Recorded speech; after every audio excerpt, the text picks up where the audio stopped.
आता शुकतालला आलोय, शुक्रतालला. तर बघूया इकडे काय काय. चला शुक्रताल बस. सर्वांनी जाऊन माझ्या चॅनलला सबस्क्राईब करा. चलो हम इकडे बाय बाय करा. हाय कर गे. हाय.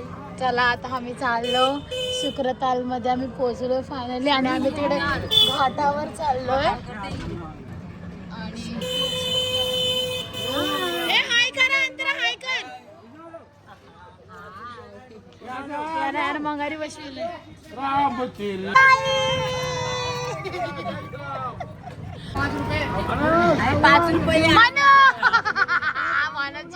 तर हे आहे शुकतालचं सरोवर.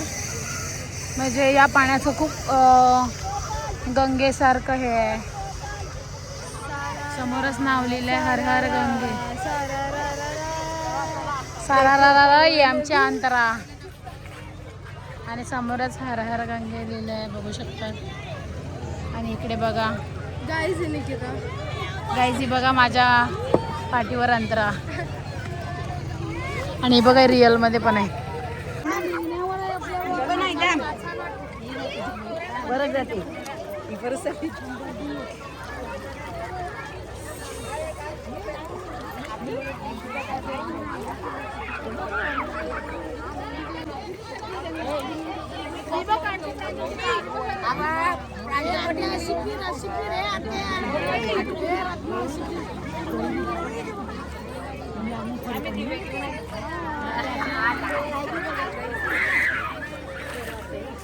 Hi guys.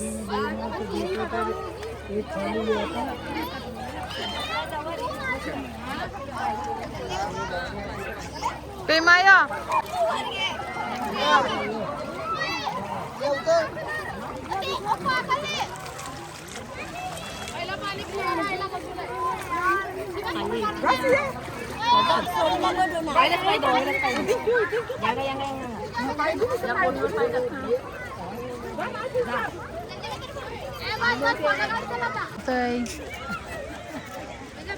काकाचा पण आहे. भिजला डोनावर भिजिंग. आता मम्मीच्या डोण्याच घेईन.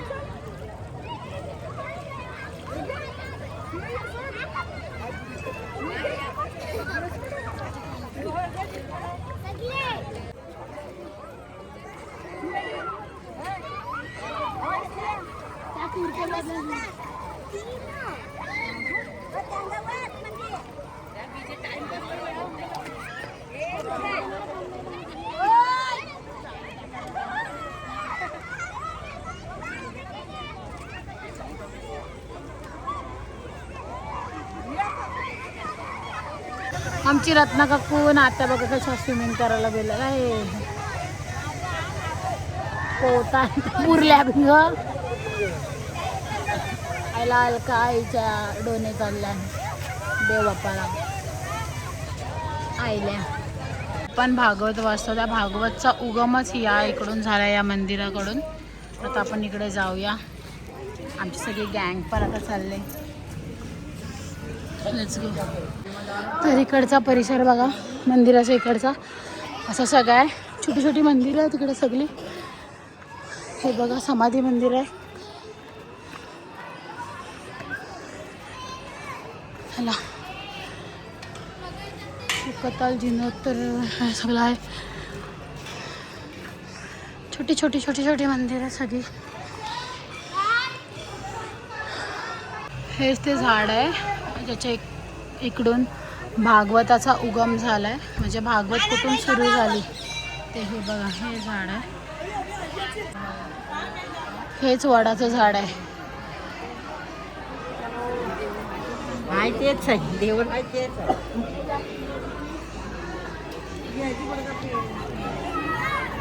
ह्या झाडाखालीच भागवत कथेचा उगम झालाय. म्हणजे आपण सगळे भागवत ऐकतो या झाडाखालून उगम झालाय. आणि ते झाड भागवतापूर्वीपासून अजून तसंच्या तसं आहे.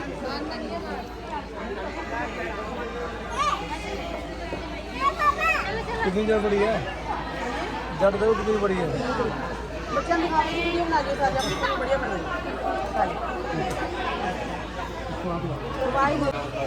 हे बघा कसा आहे. हाच तो वड आहे बघा कसा आहे. हा त्याच्या खालून जायचा.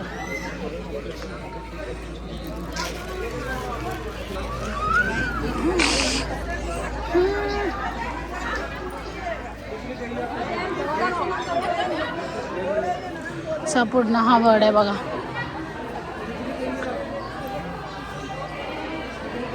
सुंदर आहे, खूप मस्त.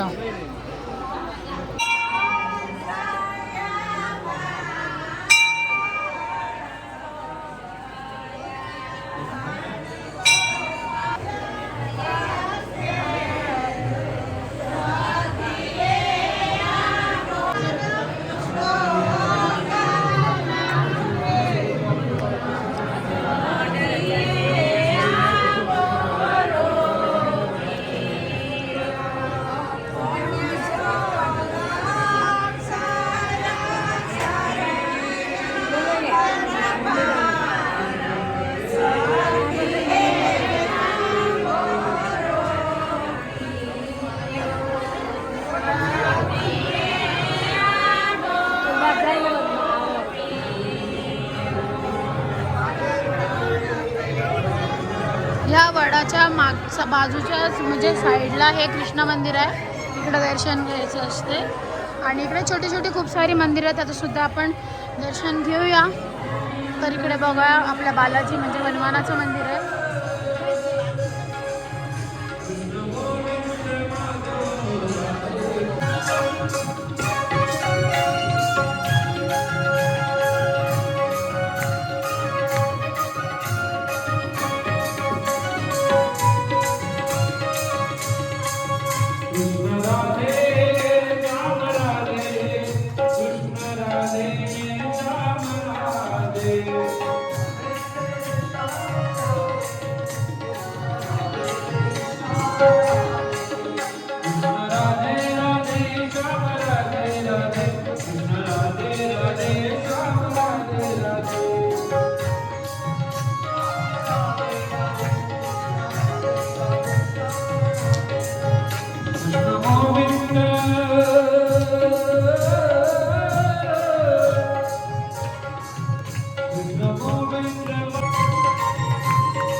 सुखदेव आणि राजा परीक्षितची त्यांचं छोटंसं मंदिर आहे. त्या ह्यांनाच या झाडाखाली कथा आहे सांगितलेली आहे. भागवताचा उगम झाला.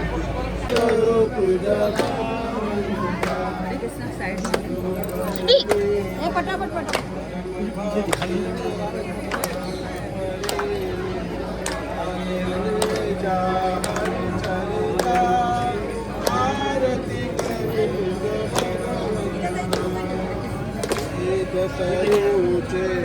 मधुर फल स्वादुर सुचे सोज्वल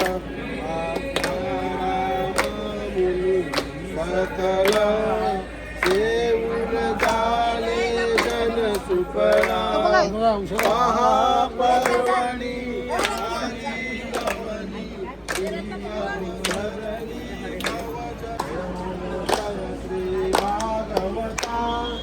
आरती करू तुझ भगवंता आरती करू तुझ भगवंता 5000 वर्षापूर्वी परीक्षित राजाला शुद्धदेव भगवान शुद्धदेव म्हणून सांगितलं.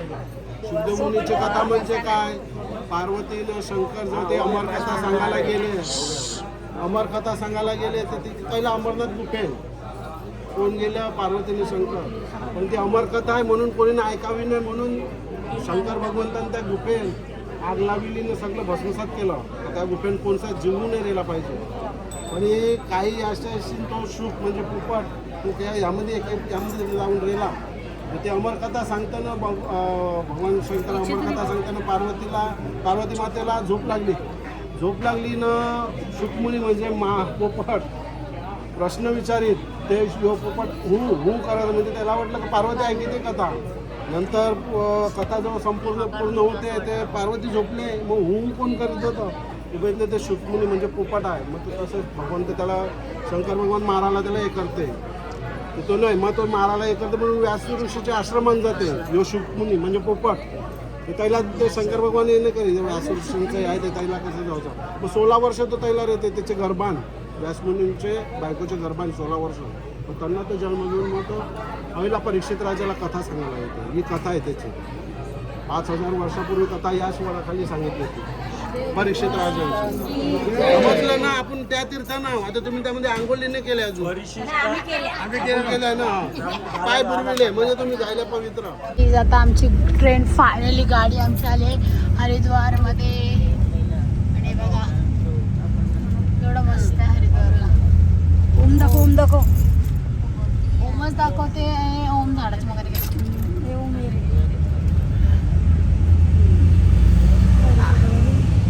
हा बघा भारी वाटते ना. ब्रिज सारखे केलंय ते. हो ब्रिज आहे तो मस्त वाटते. गंगे हर हर घाटे बघा. अरे यार प्लीज बघू शकतात की आमच्या इकडेच रूम आहेत आणि बाजूलाच अगदी रूमच्या एक्झॅक्टली बाजूलाच गंगा वाहते. आणि फायनली आम्ही हरिद्वारला आलो. आता काय करायचं आपण ह्यांच्यासोबत जेवायचं की बाहेर जेवायचं? की खूप काय खायला आहे या गल्लीत. मला ना ते हे खायचं होतं मोमोज. पण हिचं डोकं दुखते तरी झोपणार आहे ना. कोणाचं? हा नाही पण मी थोडंसं खाईन आणि मग झोपेन. काहीच एक नंबर फील होते बघा गंगा. हा चला कारण की आता हिला पण स्टोरी. सो फायनली हरिद्वारला पोहोचलो. आता बघूया इकडे कसा टाइमपास होतोय आणि काहीतरी खाणार कारण की उद्या सकाळी लवकर निघायचं म्हणून काहीतरी आता आज खाऊ काम करू मग झोपणार. मग उद्याचा ब्लॉग उद्या पण खायला जाणार आहे ते मी तुम्हाला दाखवणार आहे. स्पेशली ही काय खाणार आहे ते दाखवणार आहे. झूठ बोली पॅरी समज गई. की आमचं जेवण वगैरे होते पण आम्ही सगळी जण चालले आहो खायला ना हरिद्वार मध्ये. जो भी है खा के देख ही लेंगे. चलो लेट्स गो. आता हरिद्वारचं बघूया. आज टेस्टिंग आहे आणि आल्यावर आम्ही खूप सारं खाणार आहे. सो गाईस मसाला दूध पण आहे. अंतरा हे कधी प्यायचं? हिला नाही आवडत. स्वीट पण आहेत आणि भावाची लिंबू पाणी नको थँक्यू. बघूया आता काय खातात ते. व्हेरीच कुलछा हे पराठा म्हणजे सब भेल सारखं बनवून भेटते. एक आपण टेस्ट करूया. काय घेऊया? भेल देतो. हा सुक्का मला का नको तुला सुक्का? चला खाऊया. हे लोक 4 धाम करून आल्यात. वहिनी आयला ये. कसं झालं वरती दर्शन? मस्त व्यवस्थित. गर्दी खूप आहे पण असं व्यवस्थित झालं. हाय बोला. मग आता तुम्ही चालले कधी चालले? आता गेट बंद झाला आमचा 10ला गेट बंद होतो. नाही घरी कधी जाणार? घरी उद्याला ट्रेन आहे आमची. उद्या ना परवा पोचणार. तर ही आमची भेल पण झाली. भेल करा दादा. अरे स्पॉन्सर काय झालं? हे बघा भेल झालं. आणि अंतरा इकडे लिची येते पका भैया. फक्त मला देणार ना? कच्ची लिची घेते. मी त्याला बोलली का एक टेस्टला दे. तो मला सांगतो मी खाली पहिले बोलला हो घे आणि जेव्हा खाली तेव्हा करते 10 रुपये दे एक टेस्ट दाखव आता तू मला टेस्टिंगला दे. घे ना. ओके घे ना. कच्च्या कच्च्या नको दे हो. हे का बघू. काही जंत्राने केवढी पण लिची घेतलेली आम्ही सगळ्यांनी साफ केली. पण बरी लागली, मस्त लागली. खाया काय गाईज फेवरेट काय मला आहे स्पून दो ना एक्स्ट्रा.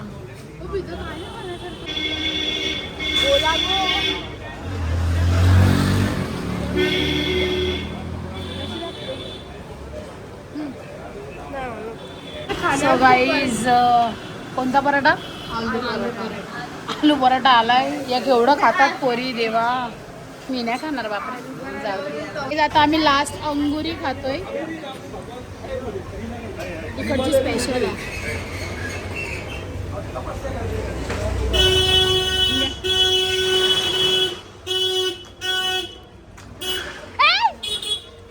शिवाला गाईज अख्खा हातावर टाकलं. घरी आजचा आमचा मेन्यू रेडी झालाय. भात, लोणचं. उषाई हे काय बनवलंय? मुंगाची भाजी. मुंगाची भाजी. मुगाची हा मुंगा लोणचं दाखवायचं आहे. भाजी प्रचितची आजी घे. अशा प्रकारे आम्ही जेवायला बसलो. इकडे सगळेजण आम्ही जेवतोय. अर्धे जण वरतीच आहेत. मी जेवून मी चालली बाबा झोपायला.